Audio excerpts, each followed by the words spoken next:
Welcome back to Welder Daydreams. I'm Jack, and today we're building an Omnitractor.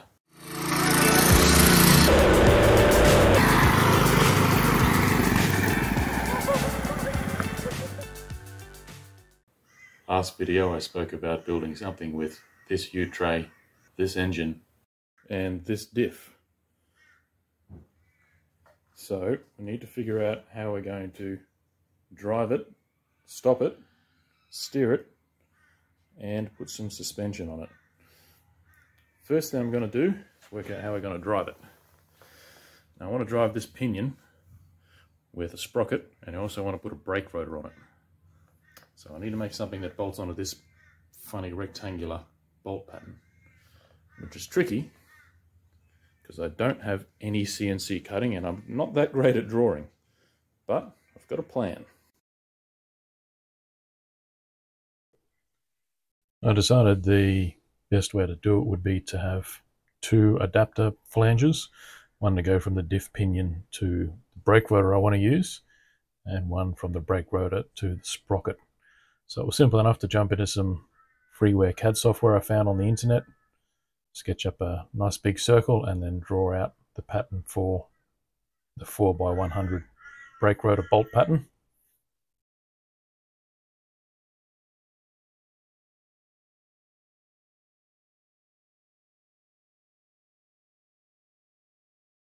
And then copy that down. After measuring the holes on the diff pinion, I can draw the rectangular bolt pattern. Sketch in my drilling points.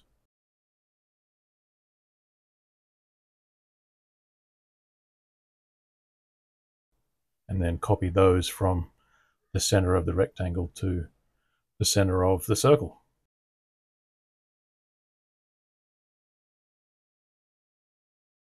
And then do the same thing for the sprocket bolt pattern.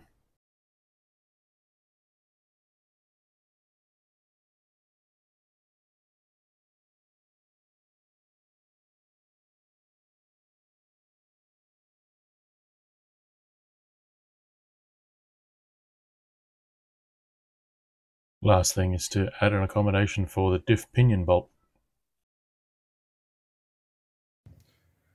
So I thought I'd be clever and print it out on some sticky paper.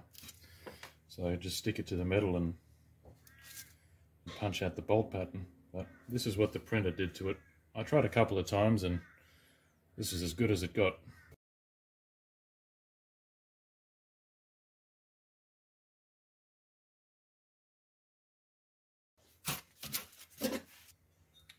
This is the chunk of metal I'm going to use. It's 10mm or so thick aluminium plate. There are three things in life that can't be rushed: making art, making love, and finding the edge of a sticker.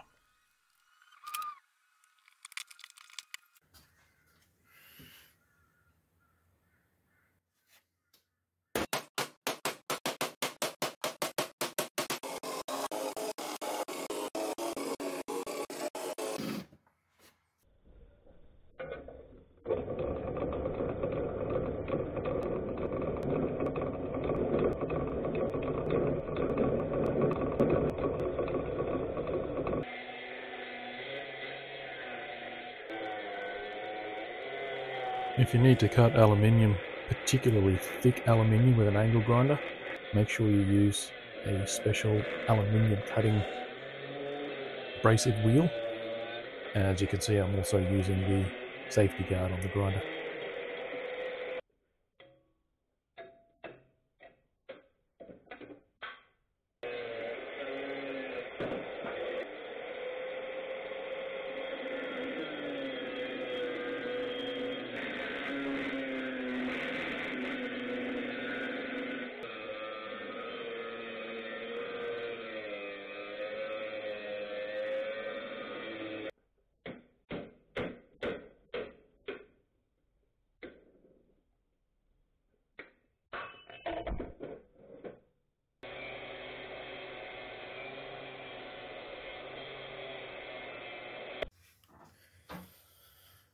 Well, we're done.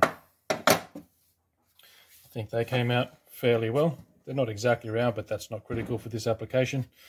You can see here the dangers of using a step drill. Is accidentally drilled that out to 12mm instead of 8, but there's still a bit of meat in there for the countersunk bolt to grab onto. And that's only for the drive sprocket. The actual brake disc is going to be running off this one. So I think it'll be fine, but we'll bolt it together and see how well it lines up.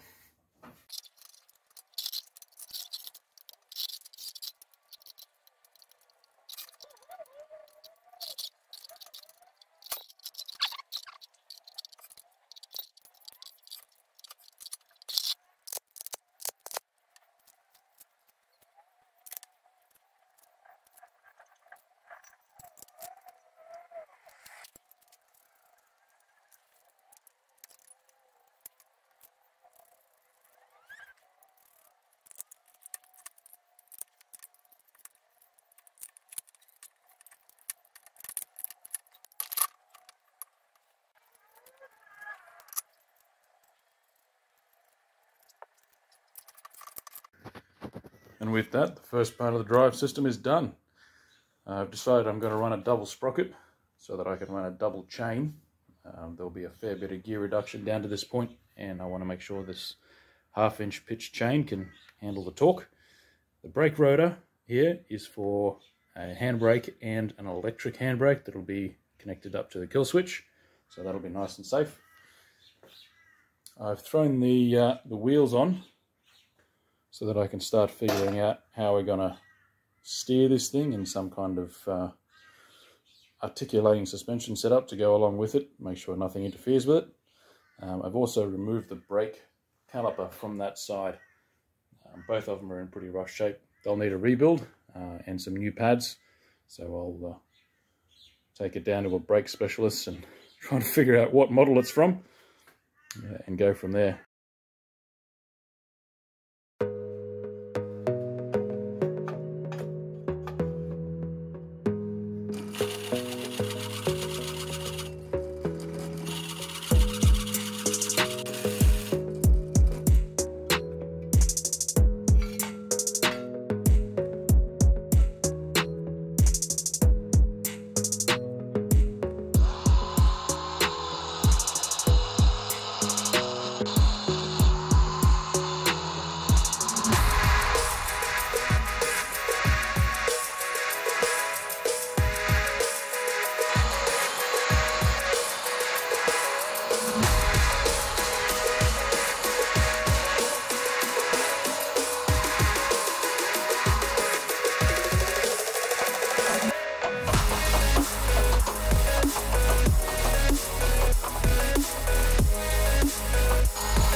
I decided I'm going to TIG this one together.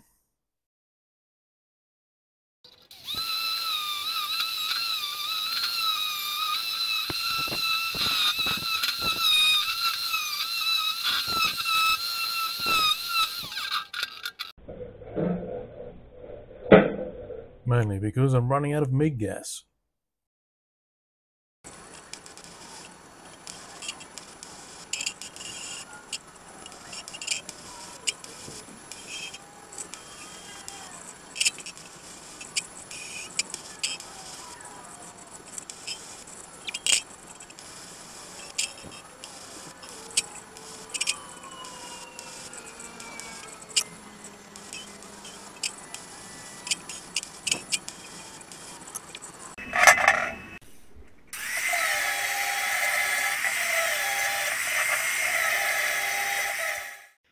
So if we have a look over on the axle, I've cut away most of the original spring perches and bump stops and just left that single vertical plate, and that's going to be a reference for this to go on.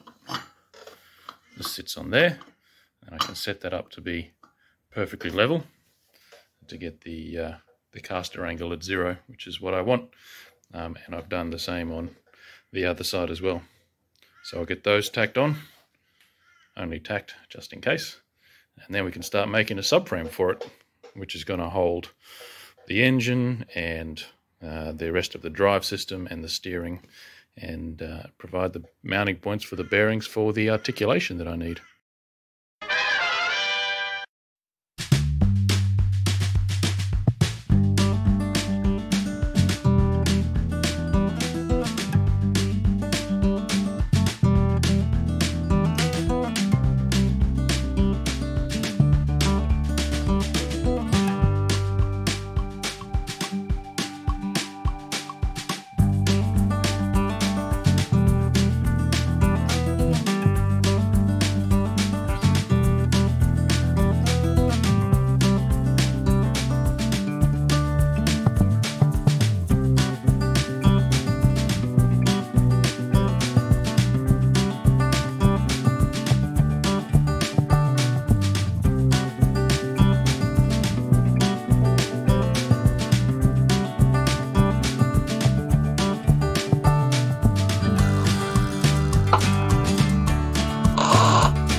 So that's most of the subframe done.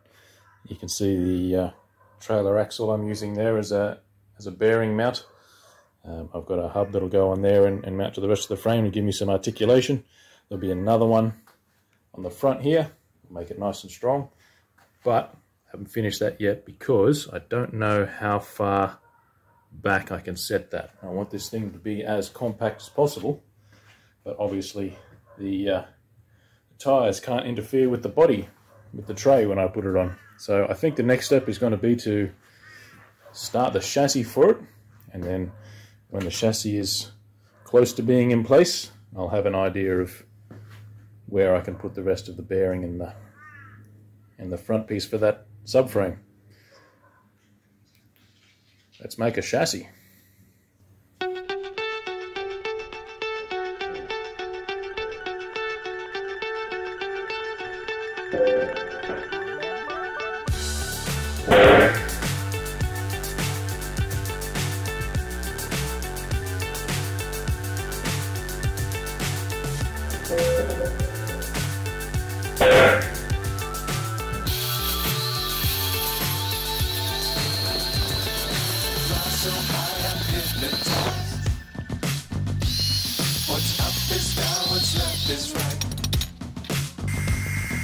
Chasing stars and holding you.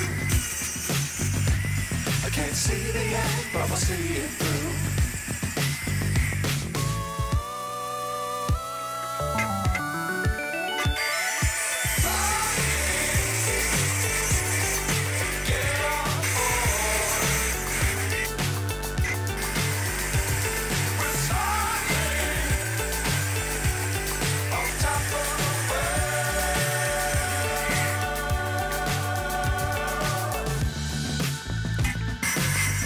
Times don't fly too high. Be sure to keep the ground in sight. Fly forever if you keep it tight. Love the world, but keep the sky on your mind. Get on board. We're soaring on top of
When you're building big square stuff like this, make sure you get your dimensions right and then measure out the diagonals. If they come out the same length, you know you haven't got a big parallelogram. With that done, I can get my little white paint pen and start laying down some white stripes.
Okay, final stretch.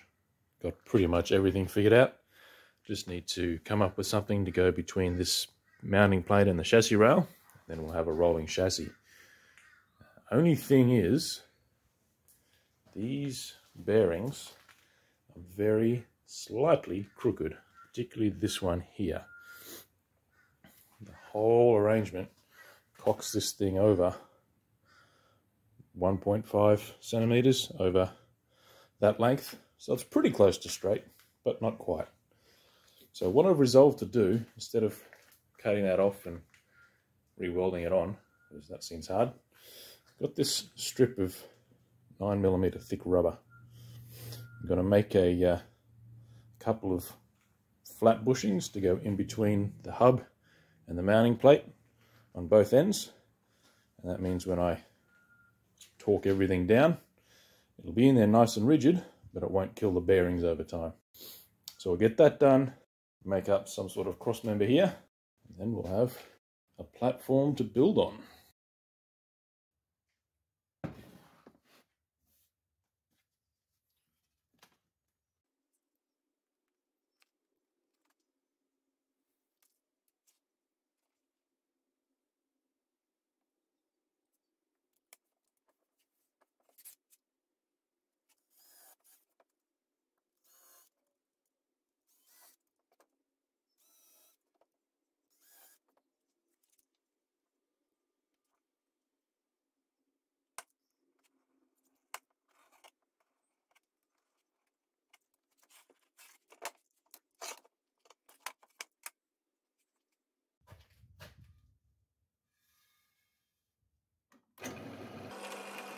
I started out by drilling the center point through both pieces of rubber. That meant I could hole saw them separately and then use that center ball as my reference to get the rest of the bolt holes lined up.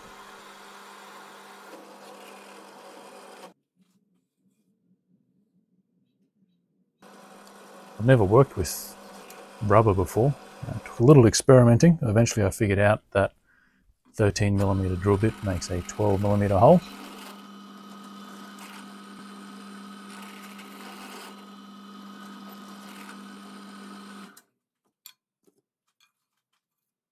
I added bolts into each hole as I drilled them, and everything seemed to line up pretty well.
So that's the rolling chassis.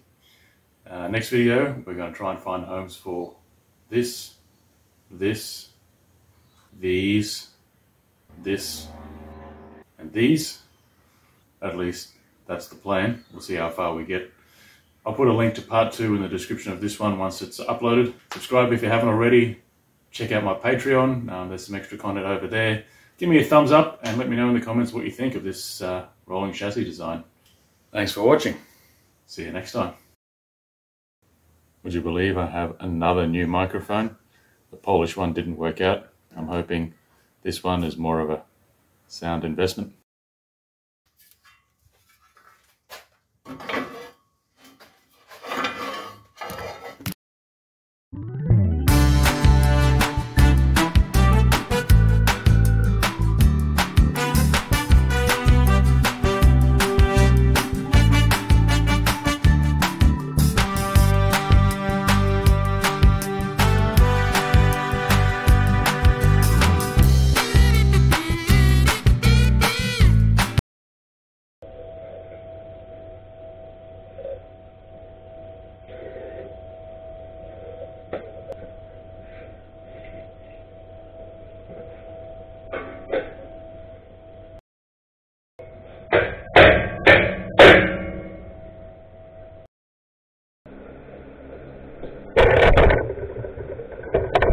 Bye.